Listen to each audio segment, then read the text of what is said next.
Posibleng madeklarang persona non grata sa Coron, Palawan ng mga social media personalities na sina Rosmar Tan at Rendon Labrador.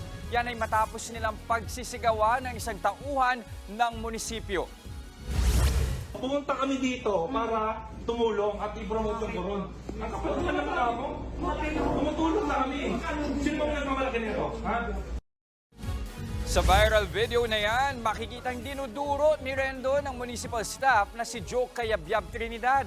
Nagugat ang pagtatalo sa isang Facebook post tungkol sa ginawang aktibidad ng mga vloggers sa lugar. Ayon kay Trinidad, ginamit lang daw ni Rendon at Rosmar ang mga residente ng Coron para sa kanilang social media content. Pinag-assist din daw ang mga tauhan ng munisipyo pero hindi binigyan ng anumang tulong. Nakatakda naman maghain ng resolusyon ng isa sa mga miyembro ng Sangguniang Bayan para ideklarang persona non grata ang dalawang vlogger. Ang inasal daw ni Rendon nagdulot ng kahihiyan sa kanilang tauhan. Iniimbestigahan na ng munisipyo ang insidente. Written coordination nila ma'am na nagpaalam na gamitin yung municipal covered court. Marami ng tao sa loob.